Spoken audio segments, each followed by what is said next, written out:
High বন্ধুরা, তোমরা কেমন আছো? আমি আবারও চলে এসেছি আজকের মেনু নিয়ে। আজকের মেনু ট্যাংরা মাছের মাথা দিয়ে বাঁধাকপি। এখানে আমি বাঁধাকপি রান্না করার জন্য দুটো ট্যাংরা মাছের মাথা নিয়েছি। সেগুলোকে ভালো করে ধুয়ে পরিষ্কার করে নুন হলুদ মেখে একটু লাল লাল করে ভেজে নিয়েছি। সেই ভেজে রাখা তেলে আমি দিয়ে দিয়েছি তেজপাতা আর গোটা জিরে। এবার আমি টুকরো করে কাটা আলুটা দিয়ে সেটাকে আমি ভালো করে ভেজে নেব।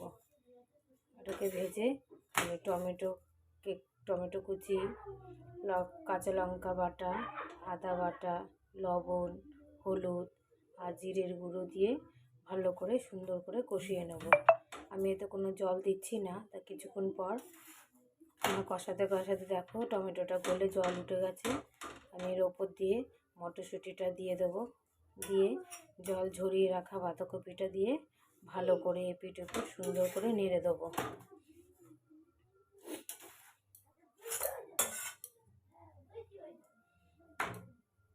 এবার আমি কপিটাকে কিছুক্ষণের জন্য ঢেকে দিয়েছি।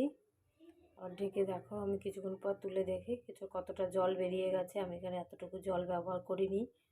আমার আলুটা প্রায় সেদ্ধ হয়েছে, কিছুটা বাকি আছে। এবার এতে আমি ধনেপাতা কুচি, মাছের মাথা আর একটু চিনি দিয়ে আবারও কিছুক্ষণের জন্য ঢেকে রাখবো। দেখো আমার হয়ে গেছে। এবার ভালো করে এটাকে ঘেটে নামিয়ে নেব। তোমরা বলবে, রেসিপিটা ভালো লাগলে অবশ্যই জানাবে।